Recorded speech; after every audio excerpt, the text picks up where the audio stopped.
Far in the northern lands of Scandinavia, a new chapter in history was about to begin.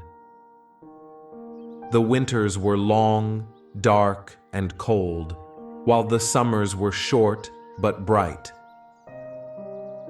The soil was rocky and difficult, making farming a constant struggle.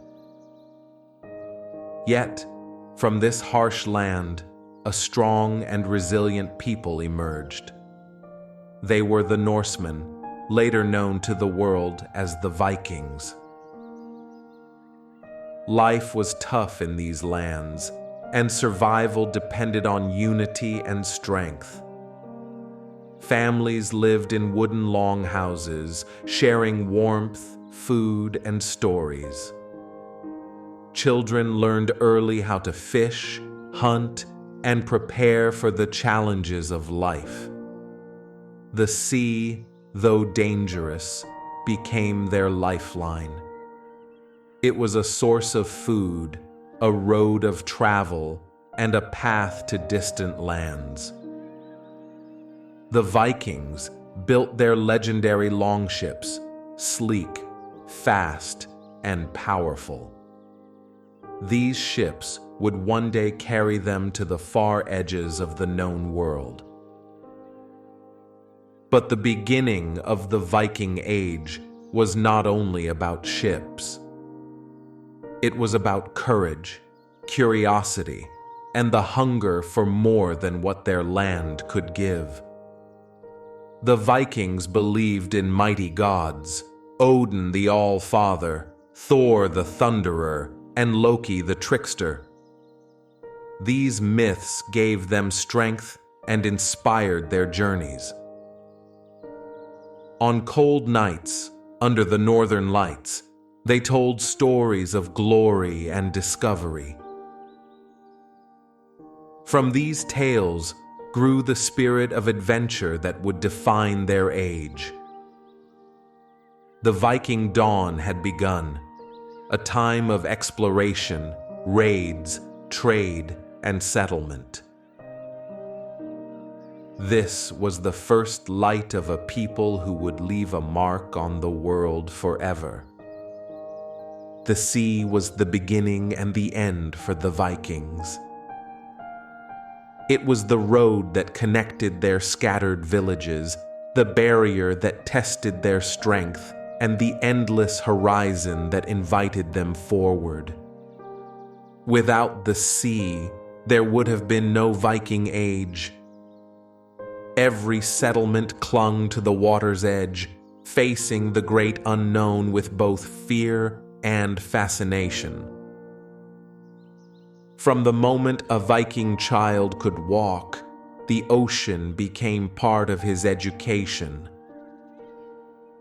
He learned to balance on rocking boats before he could run across the fields. He learned to throw a net, to pull in the silver flash of fish, and to mend sails beneath the biting wind.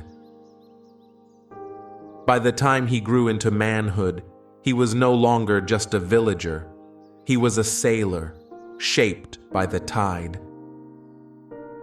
The Vikings' world was a chain of fjords, rivers, and stormy seas. They looked upon the waters not as obstacles, but as invitations. Where others saw danger, they saw possibility. And so, their destiny was carved into the waves. The longship became the symbol of this destiny. Its construction was both art and science, perfected through generations.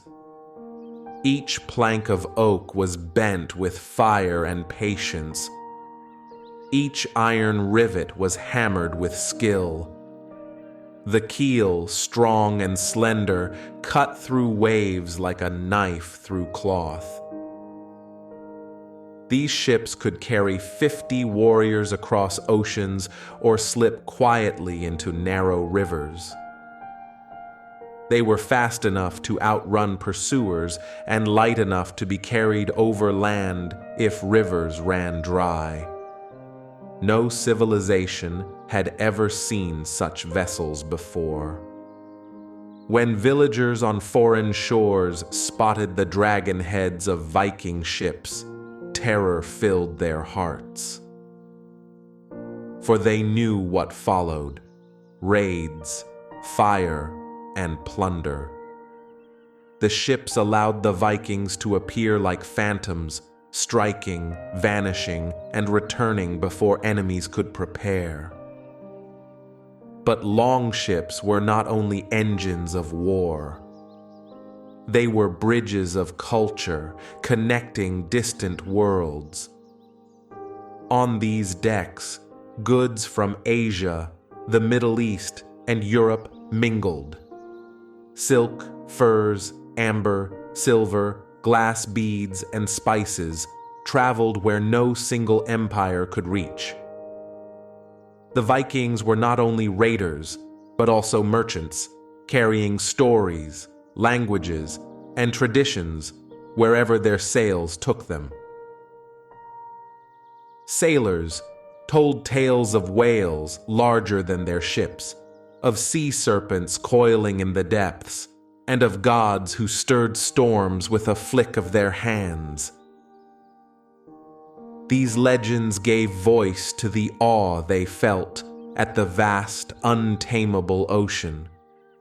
The sea could feed them, carrying schools of fish into their nets.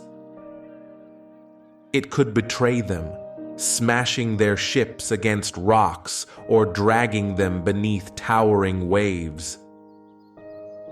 And still, the Vikings returned to it again and again.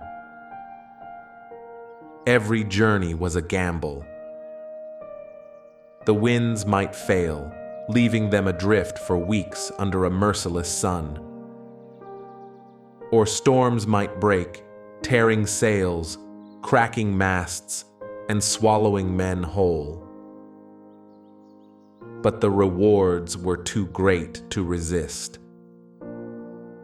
On the coasts of England, they plundered monasteries rich with gold and silver. On the rivers of France, they stormed cities, sometimes demanding ransom, sometimes taking everything by force. In Ireland and Scotland, they left both destruction and new settlements. To the east, they sailed the rivers of Russia, trading with Byzantine emperors and Arab merchants. Some went as far as Baghdad, where they marveled at a world of palaces, jewels, and exotic spices. Others reached Greenland and beyond, their sails pushing them toward the edge of the known world. No place touched by water was beyond their reach. And through all of this, their mastery of ships remained their greatest strength. Even their enemies admitted that the Vikings ruled the seas. Their fleets could appear where no one expected and disappear before pursuit could catch them. The longship was not just wood and iron. It was the soul of the Viking Age. When the sea was calm, they sailed in silence, the only sound the flap of sails and the rhythm of oars. When storms raged, they shouted to the gods, calling on Odin and Thor to guide them through the fury of wind and water. Every voyage was a prayer, a test, and a promise. Those who returned brought stories of wonder and terror. Those who did not became part of the ocean's eternal memory. But so long as Viking sails rose on the horizon, the world knew that the sea had new masters. And in every crashing wave, every distant horizon, their spirit lived on. The Vikings were, and always would be, masters of the sea. The dawn broke with fire on the horizon. Longships sliced through the mist, their dragon heads glinting with menace. The sound of oars struck like thunder, echoing across the waves. Villages stirred in fear, for they knew the storm had come. Raiders leapt ashore, blades flashing, shields raised high. The clash of steel and the cries of battle filled the air. No wall was strong enough, no gate tall enough to keep them out. The fury of the north swept across fields and halls alike. Flames rose, painting the sky red as blood. But with the fire came glory, and with glory, fear. Those who stood against them fell into silence. Those who fled carried whispers of terror to distant lands. The raiders were not merely men. They were a storm, unyielding and untamed. And where their sails vanished beyond the sea, their legend remained. The fury of the North was carved into memory, eternal and unforgotten. The fury of raids gave way to a quieter dawn. Where once the sea had carried warriors, now it carried families. Men who once held axes now held plows. Women who once watched the shore for sails now planted seeds in the soil. The land, once taken by storm, began to breathe with life again. Fields spread wide where ashes had fallen. From the ruins of villages, new homes rose with timber and stone. The settlers built farms where rivers flowed and cattle grazed. Children laughed in meadows where once cries of battle echoed. Every furrow plowed was a step away from the shadow of war. But in every field, the memory of conquest lived on. The farmers were not weak. They carried the blood of raiders in their veins. Their hands, though calloused from toil, were strong enough to wield the sword if need came. Seasons turned, and with them, lives changed. The summer brought golden harvests. The autumn filled barns with grain and hearths with warmth. The winter tested their strength as snow buried the earth and wolves prowled near. Spring returned with blossoms, reminding them of hope and renewal. Communities grew stronger, bound not by raids, but by roots. Where ships had once conquered, now villages thrived. Markets were born, where traders bartered fish, wool, and iron. Stone churches rose, their bells ringing across valleys. The settlers prayed not only to Odin and Thor, but to new gods as well.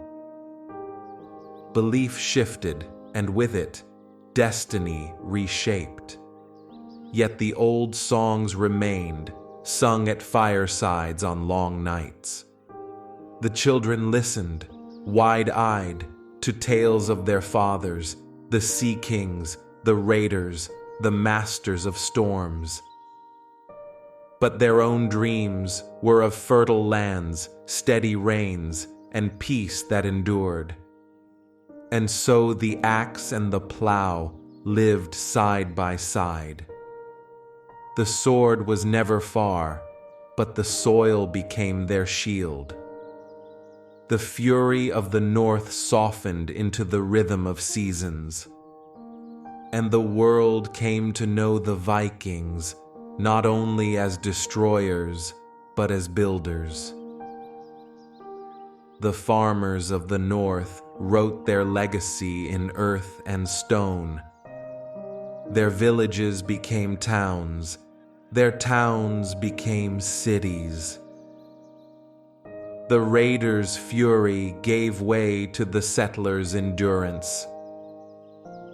And in that endurance, a new world was born. Before the plow, before the farms, there were the gods. The Vikings lived not only by the sword, but by stories written in the stars. Their world was bound by faith, fear, and the fire of myth. Above all sat Odin, the All-Father, one-eyed and wise. He traded his eye for knowledge, gazing deep into the well of wisdom. He ruled Asgard, where the gods dwelled in golden halls. But Odin was not only a king, he was a wanderer, cloaked and hooded, walking among men. He whispered secrets in dreams and guided warriors with unseen hands. Beside him thundered Thor, son of storms. With his mighty hammer Mjolnir, he shattered giants and protected both gods and men. Every crash of thunder, every flash of lightning was his roar across the heavens. Sailors prayed to him when storms rose, and warriors carved his hammer into amulets for luck. Yet there was Loki, the trickster, ever smiling, ever betraying. Friend and foe alike, he wove chaos into order, testing both gods and mortals. Some feared him, others admired him, but none could ignore him. There was Frey, who brought fertility to fields and peace to hearts. And Freya, goddess of love and war, who wept tears of gold. Her chariot was pulled by cats, and half of the fallen warriors went to her halls, not Odin's. The gods shaped the world, but they too were bound by fate. The Vikings believed all paths led to Ragnarok, the doom of the gods. It was not a story of escape, but of destiny. The wolf Fenrir would break his chains. The serpent Jörmungandr would rise from the sea, spewing venom across the skies. Surtur, the fire giant, would set the world ablaze. Even the gods would fall. Odin swallowed by Fenrir, Thor poisoned by the serpent's breath. Yet from the ashes of Ragnarok, a new world would bloom.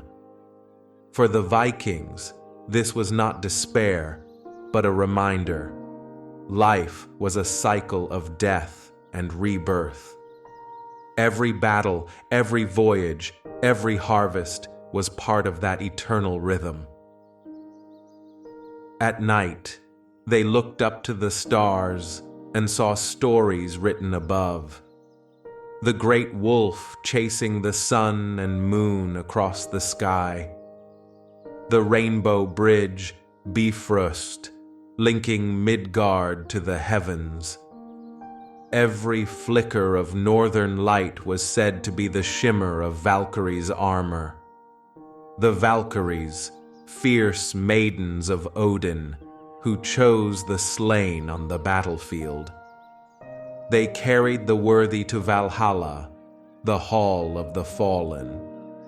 There, warriors feasted, drinking mead and fighting by day, only to rise again each dawn. It was not death they feared, but dishonor. To die bravely was to live forever. Their myths were not stories, they were truths that shaped their souls. Every ritual, every sacrifice, every oath was bound to the gods. A carved wooden idol, a stone altar, a cup of blood poured on the earth, these were bridges between men and gods. The sea was not just water, it was the realm of Aegir and Ran. The forests whispered with spirits, the mountains held giants, the winds carried voices. The world was alive, and every corner spoke of gods and fate. The Vikings lived in two worlds, the one they could touch and the one they believed in. And in both, they found strength, meaning, and destiny. For even in their fiercest battles and their quietest nights, the gods walked beside them. And the myths lived on, etched not only in stone and song, but in the very blood of the North. Behind the warriors, behind the sails, stood the women of the North. They were not shadows in the saga, but pillars of Viking life. In the longhouses, they ruled as queens of the hearth. They held the keys, literal keys, symbols of authority and trust. For in their hands lay the treasures, the food, and the future of the family. When men sailed to raid and trade, women governed the farmsteads. They sowed the seeds, harvested the fields, and kept the land alive. Every harvest, every woven cloth, every kept fire was a triumph of their strength. They were mothers, yes, but also guardians, traders, healers, and storytellers. Their voices carried wisdom, and their choices shaped destinies. Some Viking women sailed too, across seas and rivers. They traded in markets, bartered furs and silks, and managed wealth with cunning hands. Graves of women have been found filled with silver, scales, and weights, marks of powerful merchants. Others picked up the sword. Legends tell of shield maidens, fierce and unyielding. They fought beside men, clad in armor, their hair flying like banners in the wind. Tales speak of Lagertha, who led armies and struck fear in her foes. Though historians argue myth from truth, their spirit remains undeniable. Even in faith, women stood close to the divine. They served as seeresses, weaving fate with chants and visions. With staffs in hand and cloaks heavy with amulets, they spoke the words of the Norns, the spinners of destiny. Their prophecies could raise courage or sow fear in the hearts of men. At weddings, women bound families with vows and gifts. At funerals, they guided the dead into the arms of the gods. And when ships burned on the sea, their cries and songs carried the soul beyond the waves. Viking women were not silent. They were voices of power. Their love could build, their wrath could destroy, their wisdom could guide. They lived in a world of war, yet carved peace within it. They lived in a time of gods, yet shaped history with mortal hands. Without them, the Viking Age would never have risen. For every raider, there was a keeper of the hearth. For every king, there was a queen whose strength steadied the throne. And in every saga, hidden in lines of fire and blood, their presence burns bright. The women of the Vikings, mothers, warriors, rulers, and dreamers, were as eternal as the sea they called home. The Vikings were born with salt in their veins and horizons in their eyes. For them, the sea was not a barrier, but a pathway. Across fjords, rivers, and oceans, they carved their destiny with oars and sails. Their ships were dragons of the waves, long and slender, swift as the wind. Every plank was crafted with care, every sail woven with purpose. The longship was more than wood. It was freedom, speed, and power. With shallow hulls, they could glide upon rivers and pierce deep seas alike. They sailed silently into the heart of Europe, their prows rising like fangs against the mist. To the east, they followed rivers into the lands of Rus and Byzantium. To the west, they braved storms and unknown waters to reach England, Ireland, and beyond. And still further, their courage carried them to Iceland, Greenland, and even Vinland, the edge of the New World. Every voyage was a gamble with fate, a dance with death and discovery. They faced tempests, jagged rocks, and the endless silence of the sea. But in that silence, they found new lands, new riches, and new stories to carry home. In the east, they traded furs for silver, amber for silk. They met merchants from Persia, warriors from Byzantium, and mystics from Arabia. The rivers of the east carried not only wealth, but tales of distant empires. In the west, their sails cast shadows upon monasteries and towns.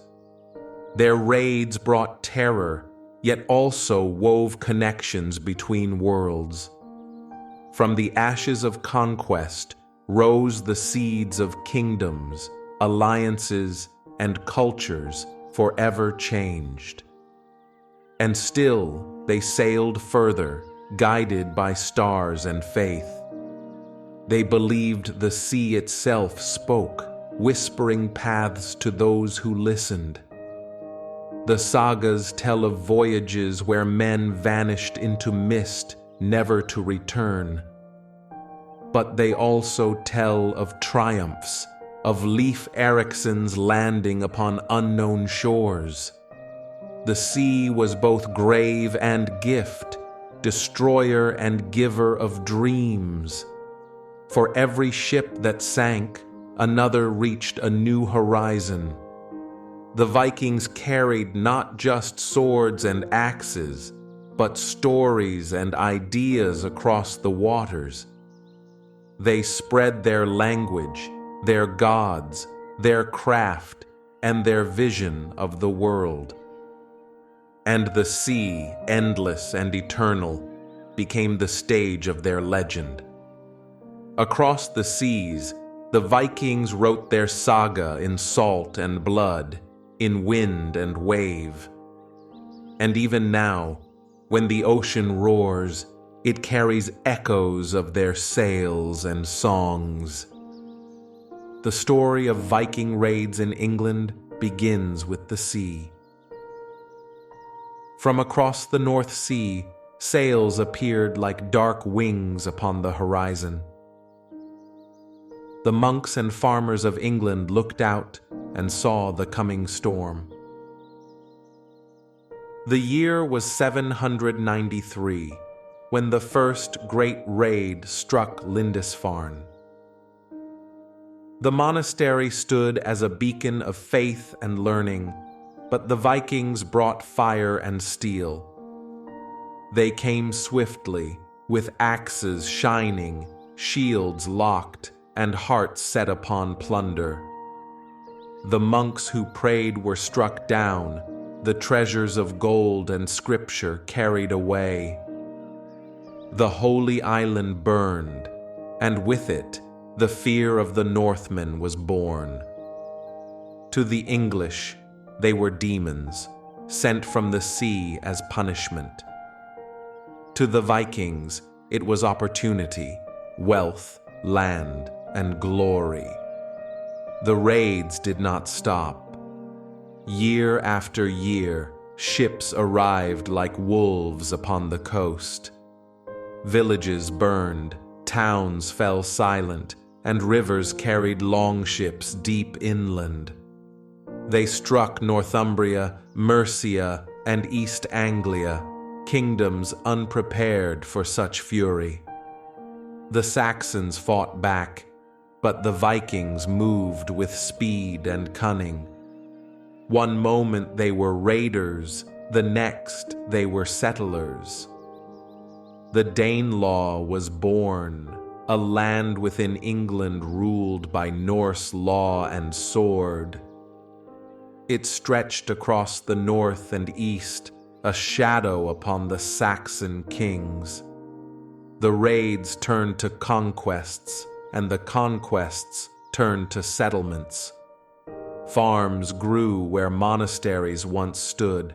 Viking families took root in English soil. The clash of steel became the blending of cultures. Old Norse words entered the English tongue, carving scars that still remain today. But the story of raids was not only blood and fire. It was also one of resistance and defiance. The great King Alfred of Wessex rose to meet the storm. He fought the invaders with strategy and strength, refusing to bow to the Northmen. Though beaten and driven to the marshes, Alfred returned with courage. He built fortresses, trained his people, and struck back against the tide. The Battle of Edington became his triumph, where the Vikings were forced to retreat. A peace was forged, dividing the land between Saxon and Dane. Yet peace with the Vikings was never truly peace. For even as Alfred strengthened Wessex, new fleets arrived from across the sea. England bled with every raid, but it also learned, adapted, and grew strong. The fear of the Northmen shaped kingship, faith, and war. Churches built stronger walls, towns raised defenses, and armies drilled in unison. But still, the sails returned, black against the dawn. York became a Viking city, ruled by Norse jarls. Danish silver flowed through the markets, mingling with Saxon trade. The children of Vikings and Saxons grew up side by side, neither wholly one nor the other. The raids had become part of life as natural as harvest and war. Even after Alfred, the storm did not end. His descendants faced wave after wave of invaders, each seeking gold, land, and power. Some came to raid, others to rule, and still others to stay forever. England was changed by the Viking shadow. Its language, its law, its blood, all bore the mark of the Northmen. And though centuries have passed, the memory of those sails still lingers in England's soul. The raids were not just battles of swords, but battles of destiny. For in the clash between Saxon and Viking, the seeds of a new England were sown. and the saga of the raids became the saga of a nation's survival. Across coasts, rivers, and fields, the echo of Viking horns remains eternal. The raids in England were not just moments of terror, but turning points of history. From Lindisfarne's burning shores to Alfred's defiance, the story is carved into stone and song. And in the silence of old abbeys and the whispers of old villages, the Northmen still sail. The year was 845. The mighty Viking fleet, led by Ragnar Lodbrok, set sail towards the heart of Francia. Their destination was bold and clear, the rich and glorious city of Paris. Paris, at that time, was the jewel of the Frankish kingdom. Its markets overflowed with goods, its churches glistened with treasures, and its river Seine was the lifeline of trade.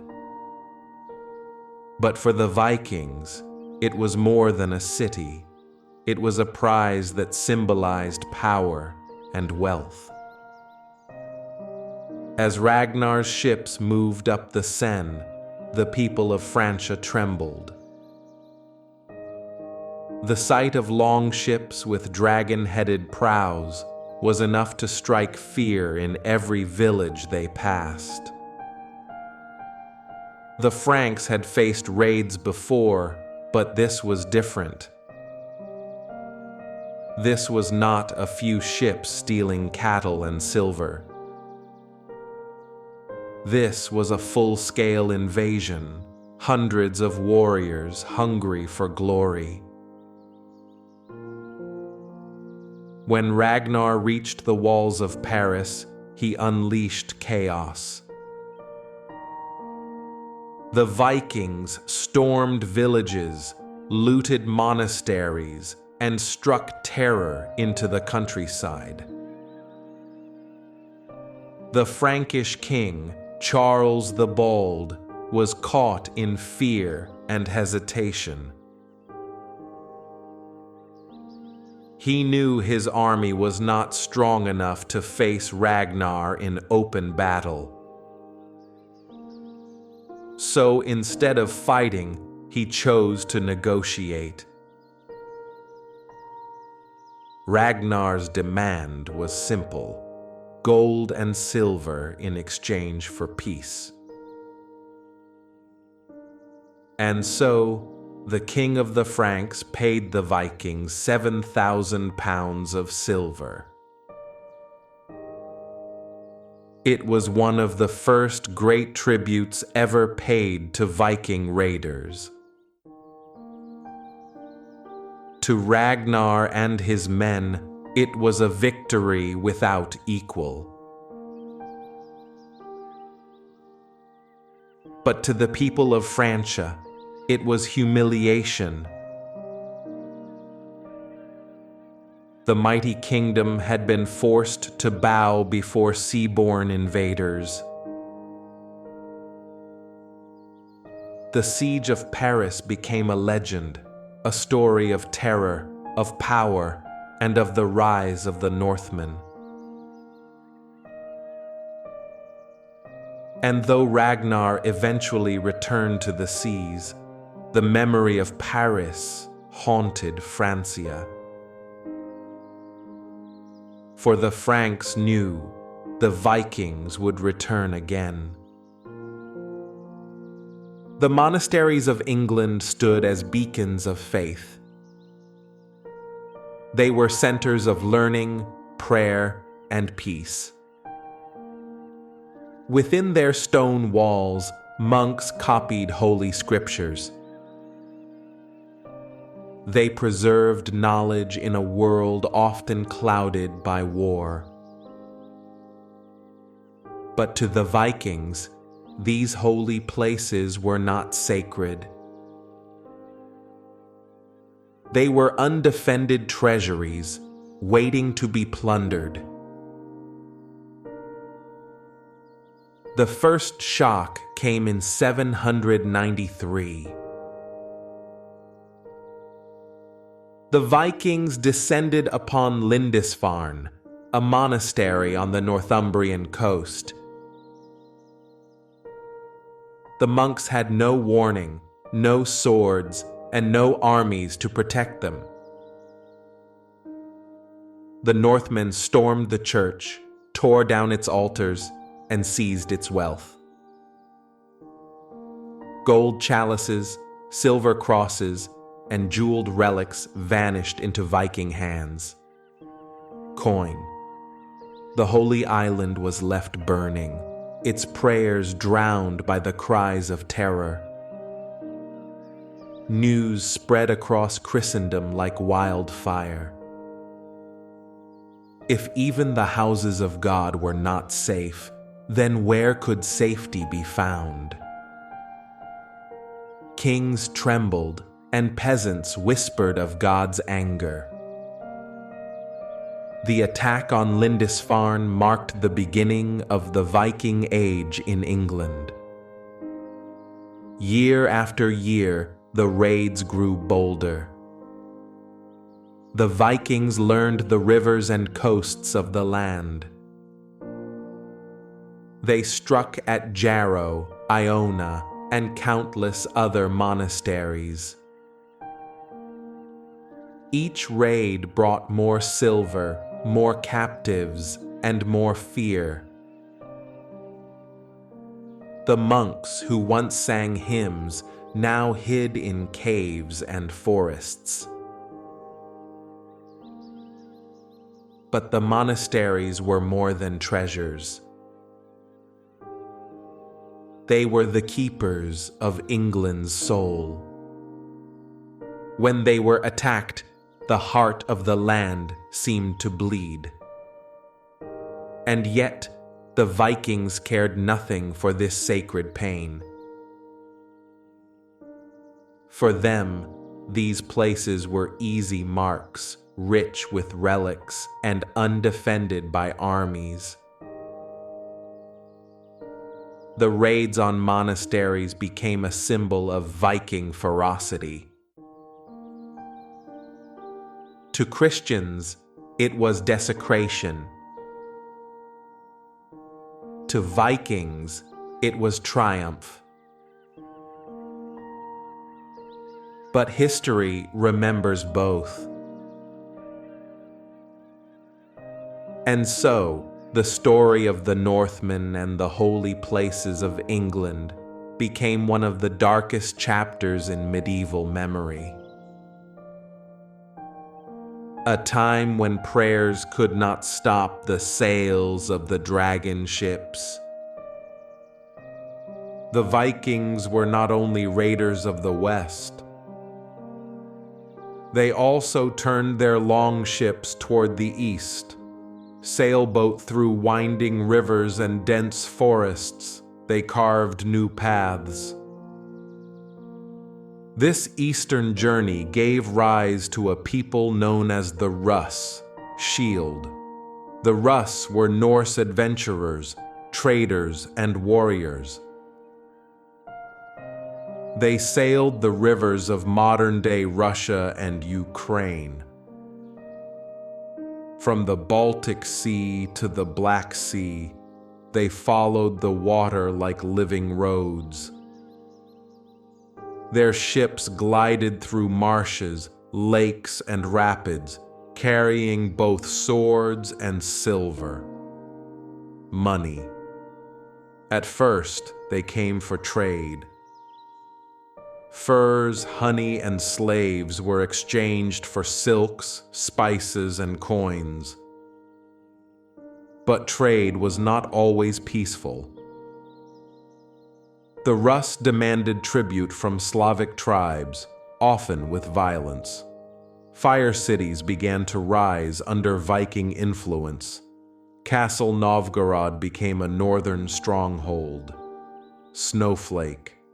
Kiev, captured and ruled by the Rus, grew into a mighty center of power.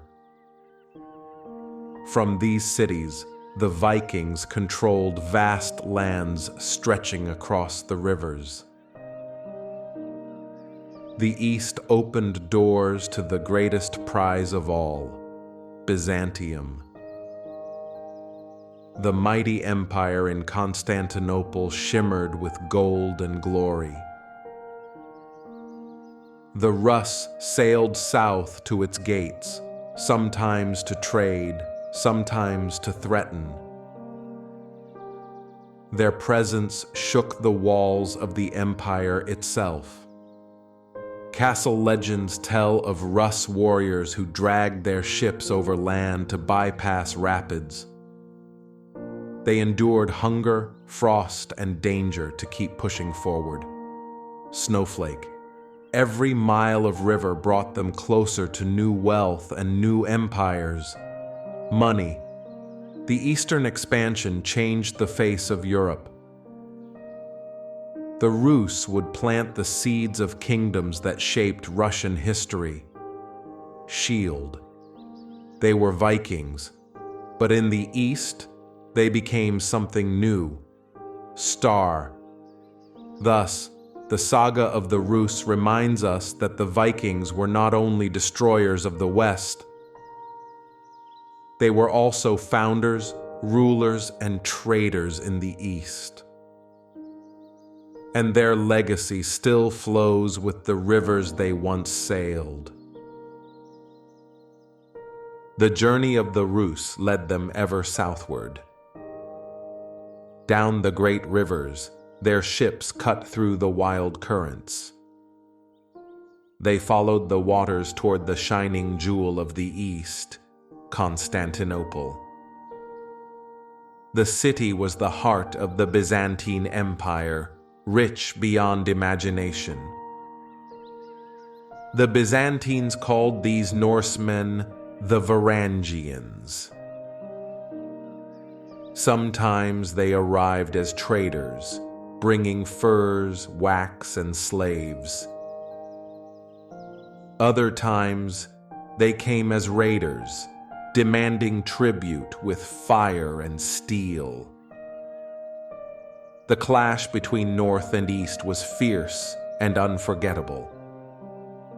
In 860, Rus longships struck Constantinople itself. They burned villages and monasteries, sending fear deep into the empire. But the city's great walls held strong, and the invaders were driven back. The Byzantines knew then they could not ignore the Varangians. Over time, war gave way to uneasy friendship. The Byzantines needed warriors, strong, loyal, and fearless. And the Varangians, hungry for wealth, offered their swords. From this bond, the famous Varangian Guard was born. The Varangian Guard became the emperor's protectors. Clad in heavy armor, wielding massive axes, they were a fearsome sight. Unlike others, they swore loyalty not to nobles or generals, but to the emperor himself. They fought in wars, crushed rebellions, and stood as living shields of the throne. Many of these guards were Rus, but more Vikings soon followed. By the 11th century, warriors from distant Norway and Sweden joined their ranks. Even Harald Hardrada, who later became King of Norway, once served as a Varangian. His saga tells of battles in Sicily, campaigns in the Holy Land, and untold treasures. For the Varangians, Byzantium was more than a battlefield. It was a world of gold, silk, and splendor. They walked streets lined with marble, gazed at churches filled with mosaics, and marveled at wonders unknown in the north. Yet, despite the luxury, they remained warriors, foreigners bound by loyalty and steel. The bond between Byzantium and the Varangians lasted for centuries. Their axes defended emperors, and their ships kept trade flowing across seas. The Vikings found glory far from home, in the heart of an empire not their own. Their story became part of both Norse sagas and Byzantine chronicles alike. Thus, the Varangians show us another face of the Viking spirit. Not only raiders or settlers, but also protectors, adventurers, and seekers of honor. From the icy fjords of Scandinavia to the golden halls of Constantinople, their saga endures. The restless spirit of the Vikings carried them westward. Beyond the familiar seas of Scandinavia, they sought new lands. Their longships cut across stormy waters, guided by stars and memory.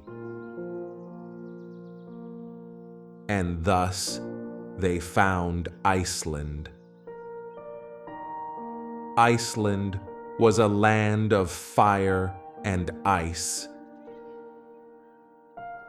Glaciers crowned the mountains, while volcanoes smoldered beneath the earth.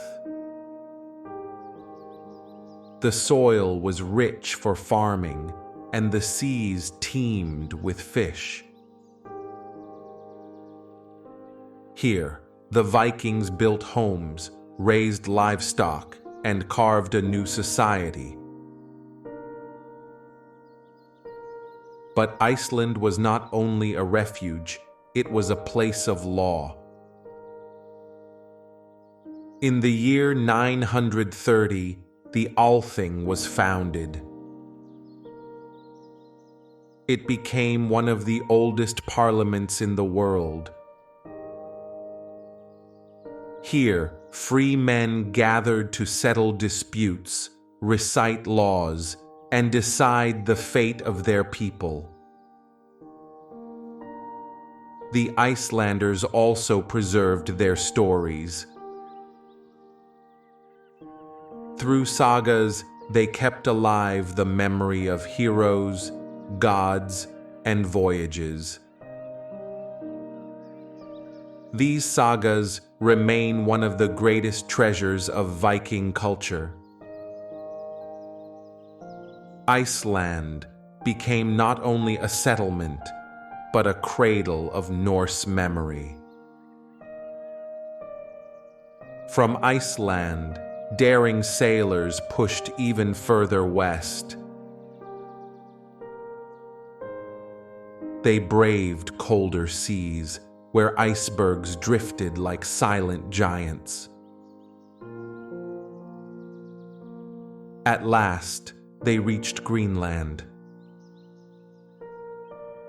The land was harsh, but the Vikings endured. In Greenland, they farmed on the narrow strips of arable soil. They raised sheep and cattle, hunted seals and walrus. Ivory from walrus tusks became a prized trade good. Though isolated, Greenland's settlers kept contact with Europe through trade. Yet life was fragile on the edge of the world. Winters were long and merciless. Crops often failed, and survival depended on the sea. Still, the Viking spirit endured, turning even this frozen frontier into home. The sagas tell of a man named Eric the Red. Exiled from Iceland, he sought new lands to the west. He named the icy island Greenland to make it sound inviting to settlers. And indeed, many followed him, braving the cold for a chance at land and freedom. Iceland and Greenland were stepping stones of exploration. They carried the Vikings beyond the known world. From here, they would sail even further to lands across the ocean, unknown to Europe. And so, the saga of Viking discovery continued westward. The Vikings were never content with the horizon they knew.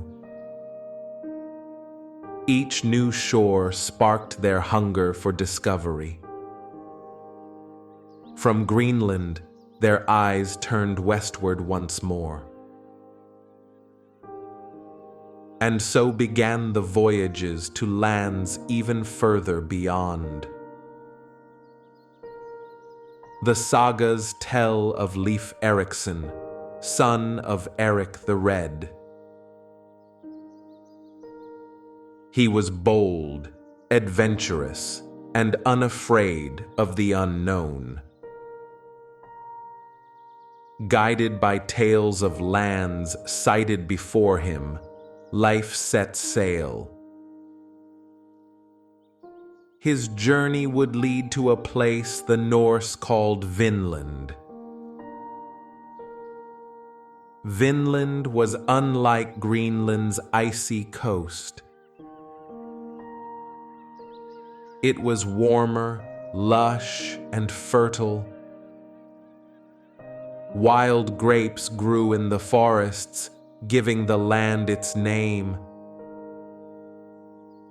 Here was a paradise compared to the harsh frontiers they had known. The Vikings built small settlements on these new shores.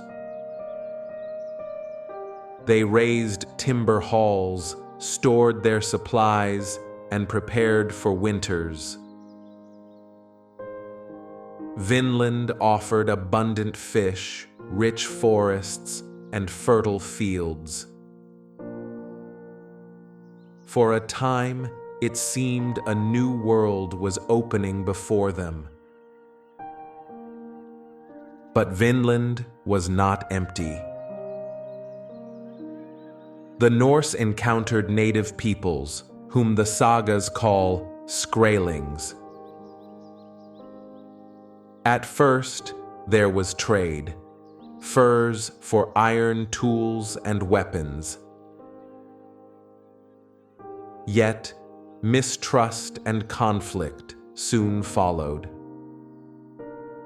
The Skrælings defended their land fiercely.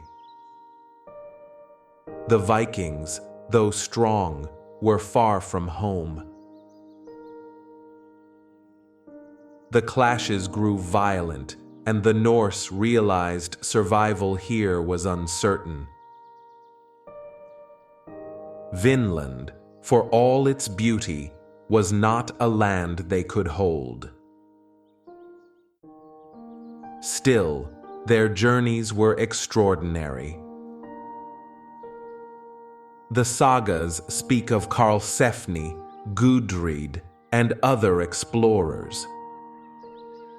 Gudrid, a Viking woman, is said to have given birth to a child in Vinland, the first European born in the New World. These stories show the courage and endurance of the Norse spirit. Yet in time, the settlements were abandoned. The dangers outweighed the promise of new land. The Vikings returned to Greenland and Iceland, leaving Vinland behind. But the memory of it lived on in their sagas. Centuries later, these tales would inspire explorers of the future. Long before Columbus, the Vikings had touched the shores of North America. Though their colonies did not last, their courage shaped history. Vinland remained not just a place, but a legend of discovery.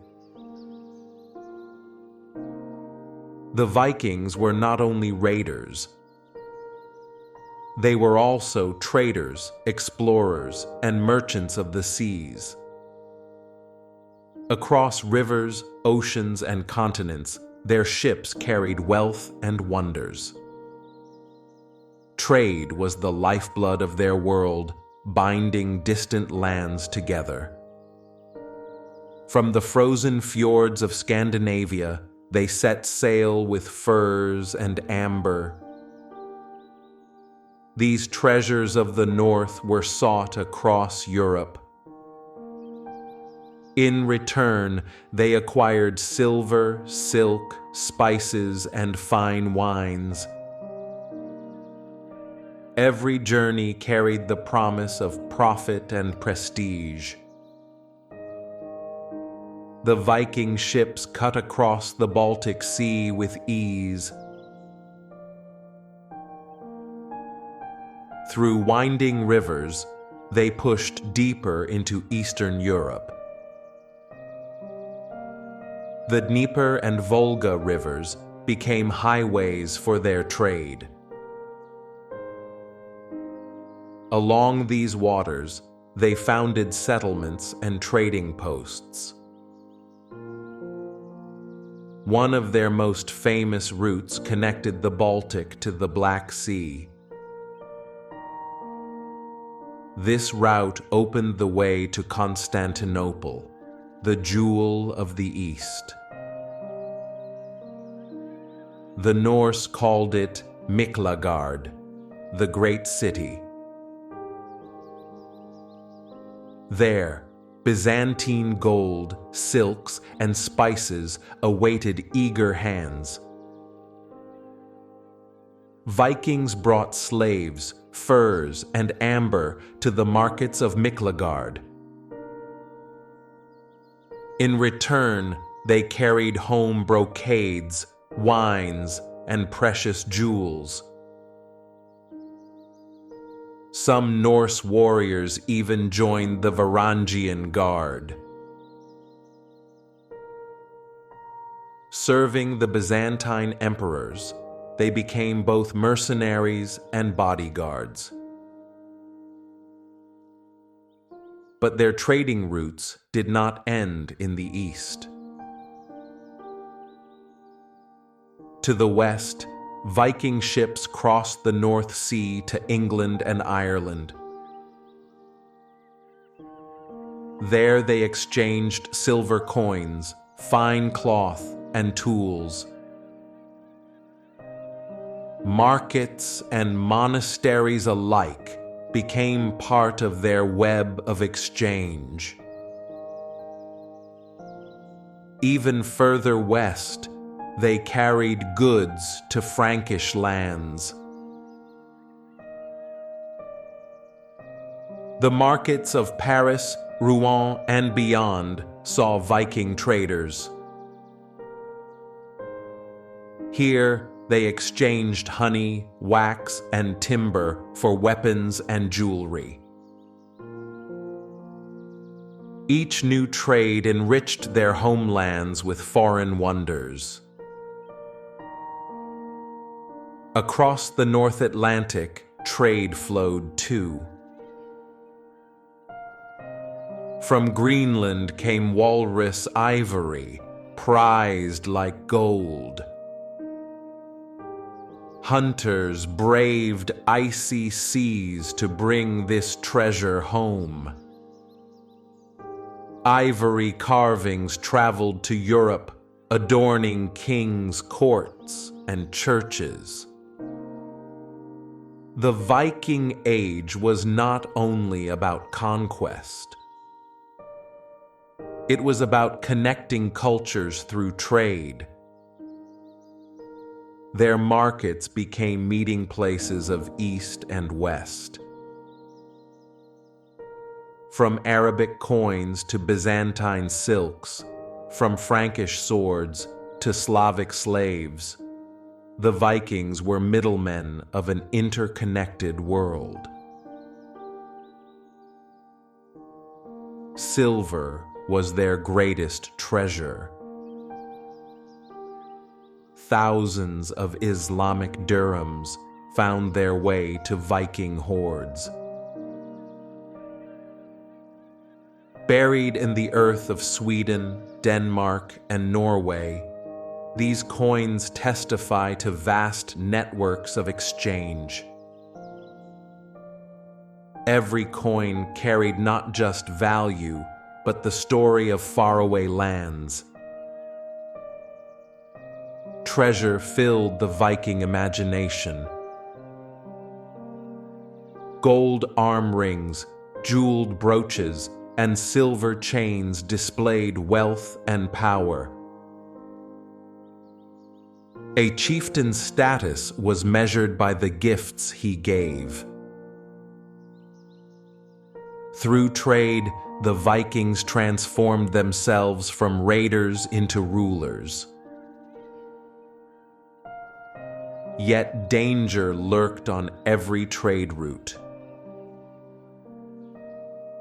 Pirates, rival clans, and treacherous waters threatened their journeys.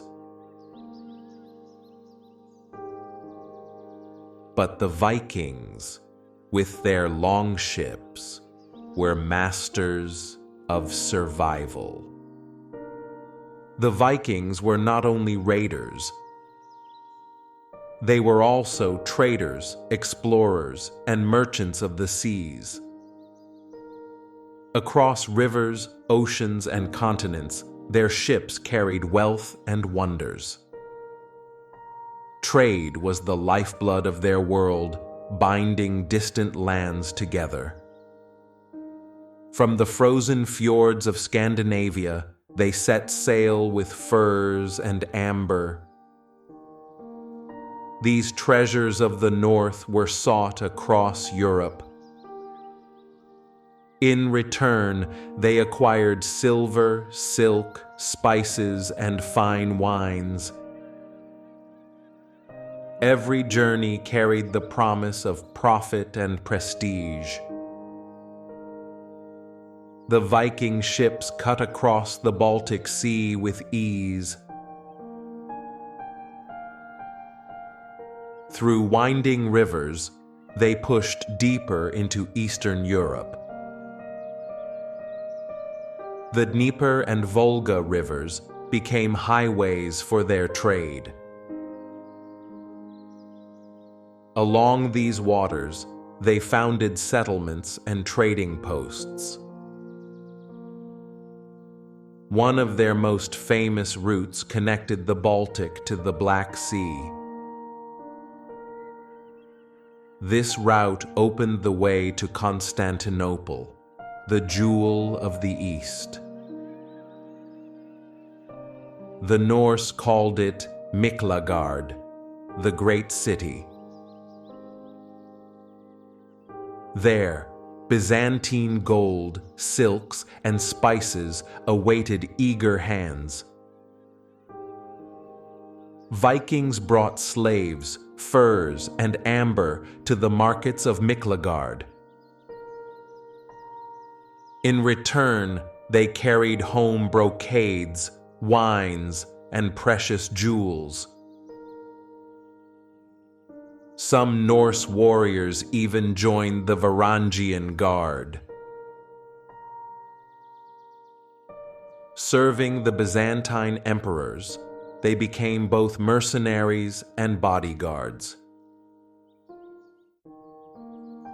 But their trading routes did not end in the east. To the west, Viking ships crossed the North Sea to England and Ireland. There they exchanged silver coins, fine cloth, and tools. Markets and monasteries alike became part of their web of exchange.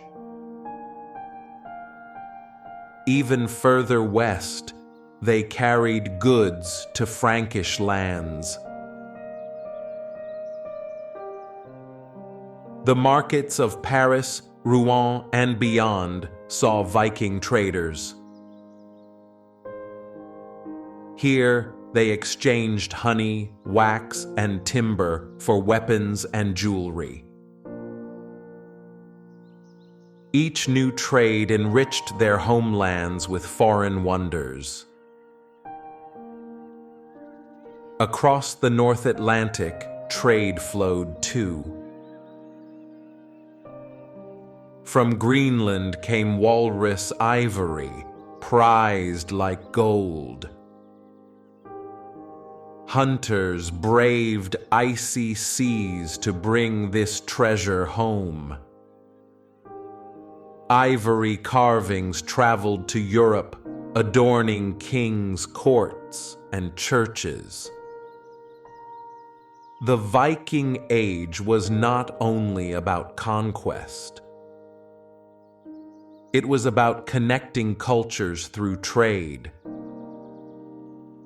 Their markets became meeting places of East and West. From Arabic coins to Byzantine silks, from Frankish swords to Slavic slaves, the Vikings were middlemen of an interconnected world.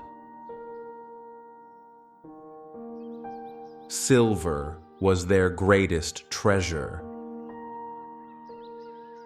Thousands of Islamic dirhams found their way to Viking hordes. Buried in the earth of Sweden, Denmark, and Norway, these coins testify to vast networks of exchange. Every coin carried not just value, but the story of faraway lands. Treasure filled the Viking imagination. Gold arm rings, jeweled brooches, and silver chains displayed wealth and power. A chieftain's status was measured by the gifts he gave. Through trade, the Vikings transformed themselves from raiders into rulers. Yet danger lurked on every trade route. Pirates, rival clans, and treacherous waters threatened their journeys. But the Vikings, with their longships, were masters of survival. The Viking Age was not only the tale of raiders and sailors, it was also the age of kings and kingdoms rising from the north. From scattered tribes and clans, power began to gather. Chieftains became rulers, and rulers sought crowns. At first, there were no great Viking empires. Villages were ruled by jarls, local lords with loyal warriors. Each jarl held land, ships, and influence. But no single man ruled all of Norway, Denmark, or Sweden. Over time, ambition grew. Some jarls dreamed of uniting their people. Through alliances, battles, and cunning, kingdoms were forged. This was the dawn of Viking kingship. Norway's kings. In Norway, Harald Fairhair became the first great king. Legend says he swore not to cut his hair until he ruled all Norway. Through wars and diplomacy, he united scattered tribes.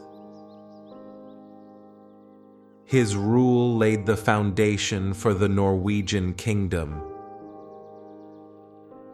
Denmark's power. In Denmark, kings built strength through sea power. Godfred, an early king, resisted the Franks and built fortifications. Later, Gorm the Old and Harald Bluetooth expanded the Danish realm.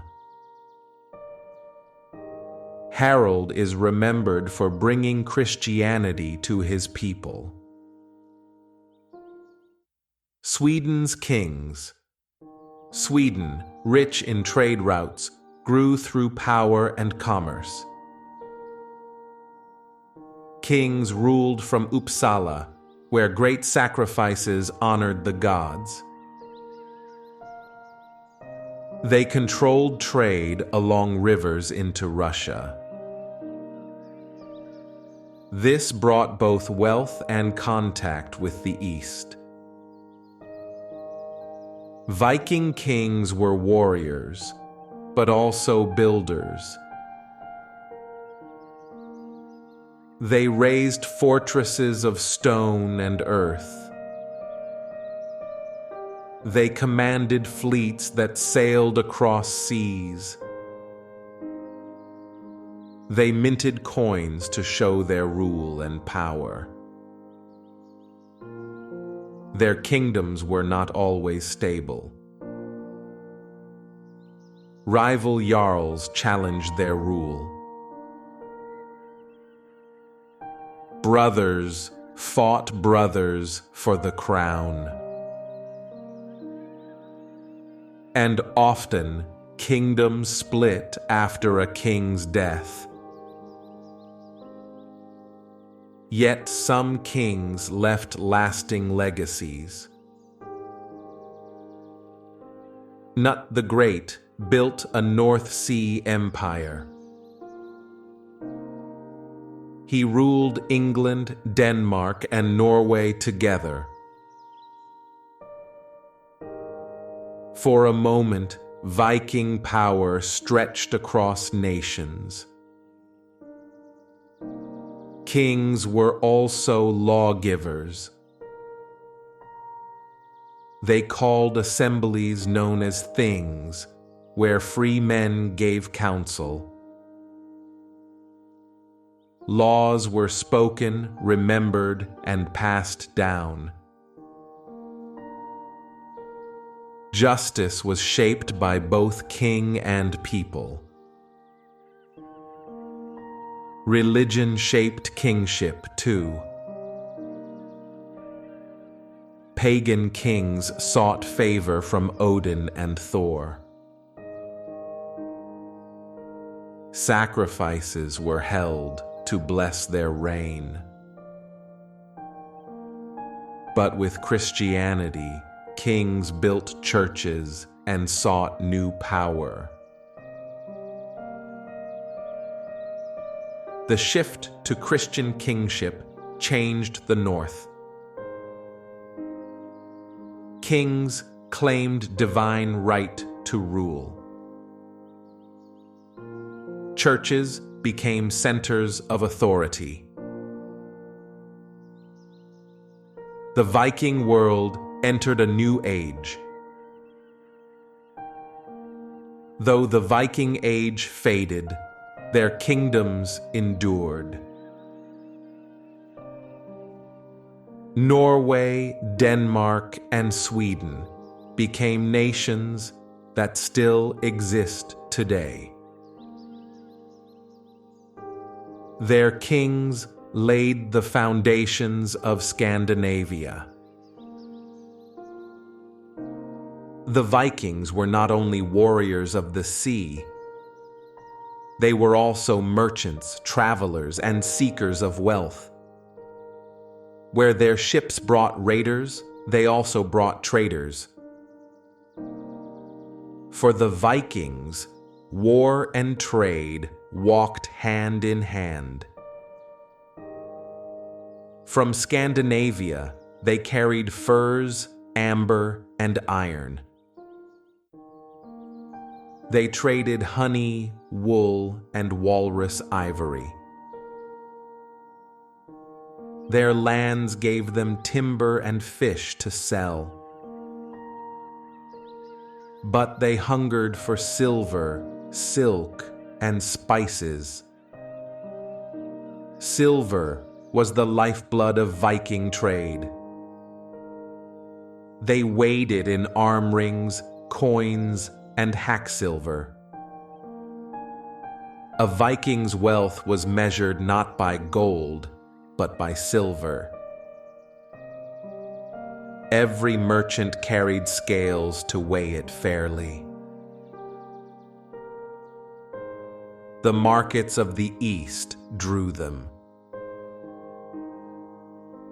Sailing rivers into Russia, they reached the lands of the Rus. They traveled to Novgorod, Kiev, and beyond. Through these routes, they reached the mighty Byzantine Empire. In Constantinople, they found wonders: golden churches, marble palaces, and rich markets. They traded furs and slaves for silk and wine. Some Vikings even became Varangian guards, protectors of the emperor. Farther east, they touched the world of Islam. Arabic coins called dirhams flowed into Viking hordes. They carried spices, glassware, and fine fabrics. Through trade, the Viking world connected to Baghdad itself. The West offered its treasures too. From England, they took silver and grain. From Ireland, they sought wool and cattle. From France, they carried wine and jewelry. Markets rose wherever Vikings settled. In Dublin, York, and Hedeby, trade flourished. Ships lined the harbors, filled with goods from far-off lands. Merchants spoke many tongues and struck many bargains. Hedeby, in Denmark, became a great hub. There, traders from the north met travelers from the south. Coins from Arabia have been found in its soil. Proof that the Viking network stretched across continents. Treasure was not only wealth, it was power. A jarl's strength was shown in silver hoards. With treasure, he rewarded warriors and secured loyalty. With gifts, he built alliances and spread his name. Some treasures were sacred. Gold arm rings and silver brooches carried symbols of gods. Rune stones told of voyages and victories. Burial hoards honored chiefs for eternity. Yet not all treasures came through peace. Raids filled Viking ships with wealth. Monasteries gave up gold and silver under the sword. For the Vikings, trade and raiding were two sides of the same coin. The Viking love for silver shaped their world. Thousands of coins have been unearthed in Scandinavia. Some came from England, some from Byzantium, most from Arabia. They show how wide the Viking trade network truly was. Trade also brought ideas.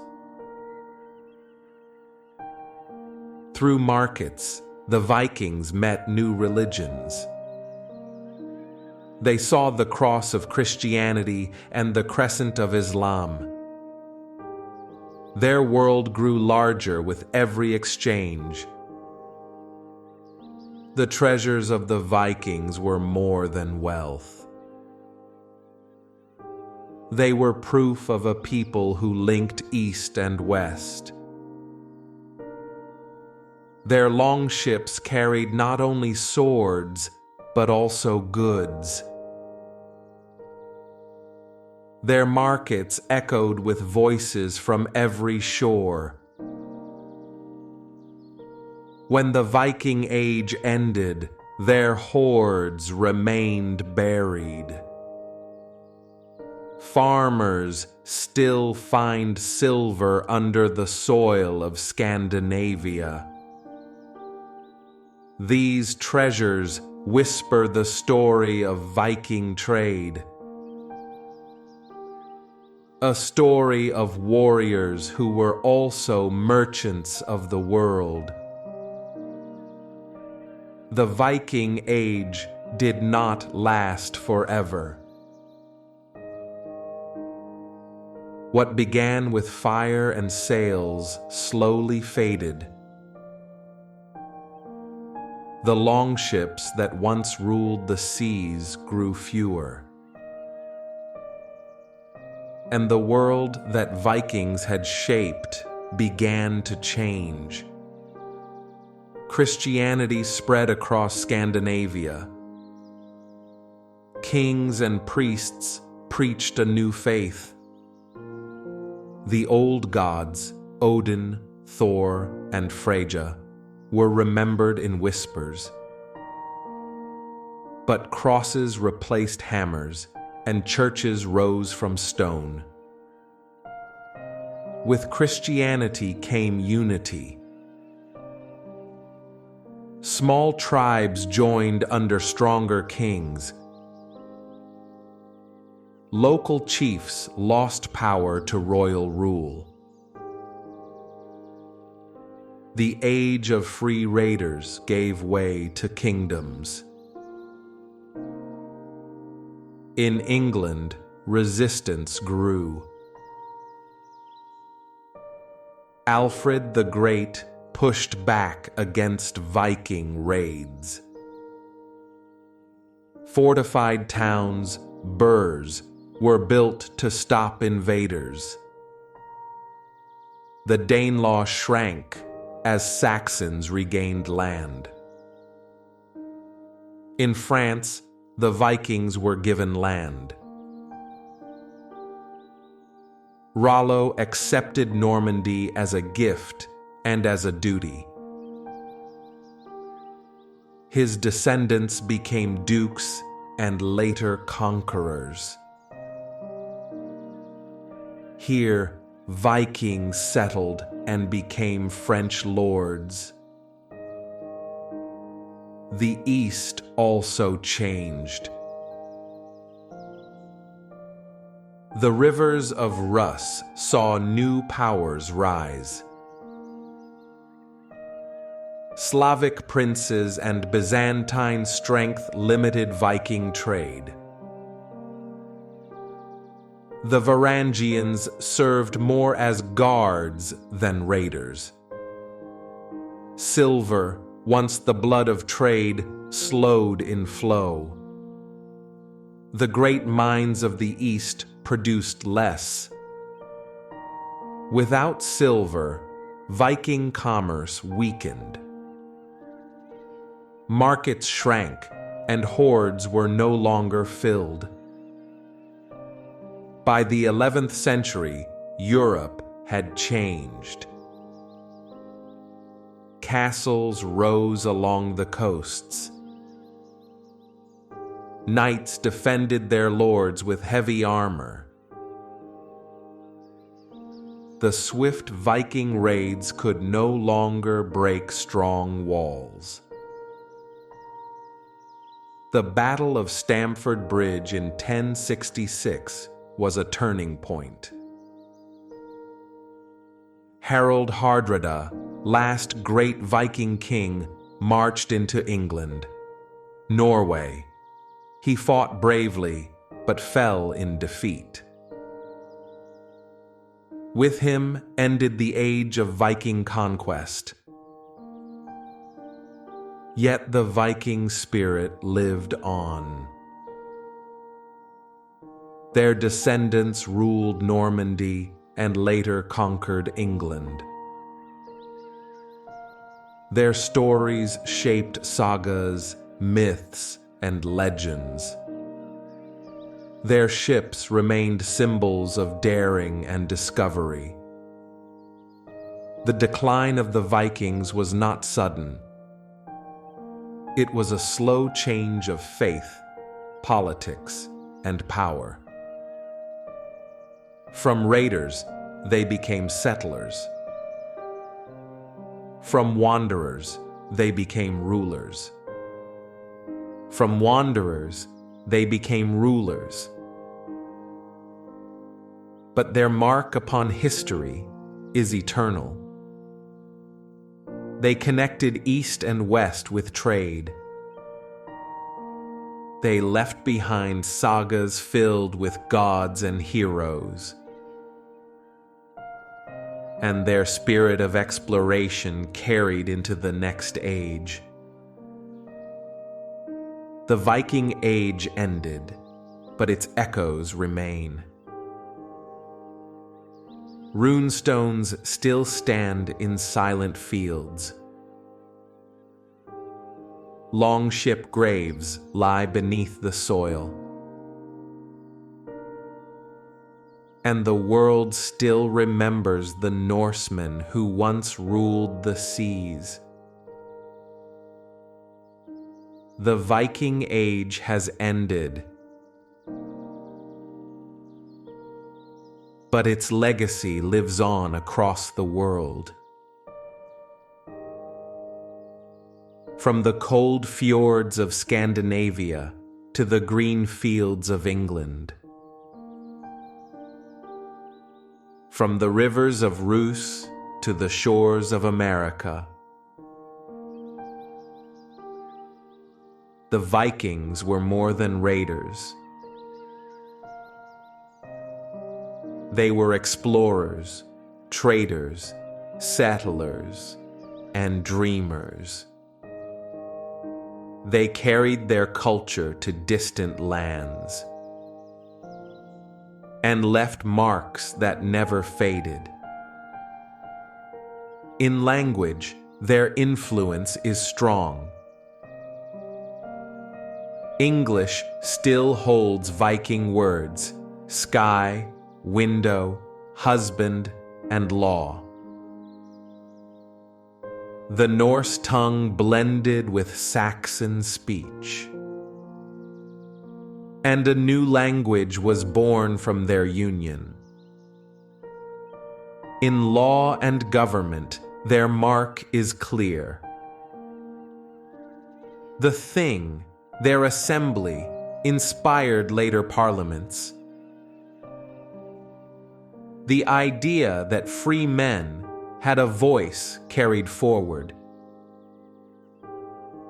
From Iceland to Europe, their councils shaped democracy. In exploration, their courage was unmatched. Leif Erikson reached Vinland long before Columbus.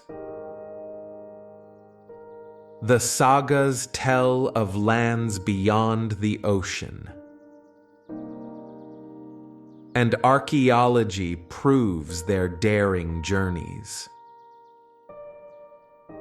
In art and craft, they left beauty. Their runestones tell stories of heroes. Their jewelry shines with skill and style. Their ships, carved with dragons, remain symbols of strength. In religion, their myths still echo. Odin, Thor, Loki, and Freyja inspire books and films. The stories of Yggdrasil, Valhalla, and Ragnarok endure. Their gods became legends beyond time. In war, their tactics left lessons. The longship brought surprise and speed. The shield wall became a model for armies. And their ferocity inspired both fear and respect. In settlement, they built nations. Normandy rose from Viking roots. The Normans conquered England in 1066. And their empire stretched into Italy and the Mediterranean. In the east, the Vikings shaped Rus. Their trade routes laid the foundation of cities. Kiev and Novgorod thrived under Varangian influence. And their blood mixed into the ruling dynasties of Europe. Even today, Viking spirit is alive. Festivals celebrate their heritage. Museums display their treasures. And the world remembers their fearless voyages. The Viking Age ended, but its story never will. The sagas live on in every retelling. The runes whisper in every stone. And the longships sail forever in memory. The Vikings changed the world. They bridged cultures between East and West. They turned rivers into highways and seas into roads. And they proved that courage could conquer distance. Their legacy is not of destruction alone. It is of exploration, trade, and creation. Of myths that inspire and ideas that endure. of a people who dared to dream beyond the horizon. The Viking Age is gone, but its spirit is eternal. For the world still hears the call of the north wind, and still remembers the children of Odin.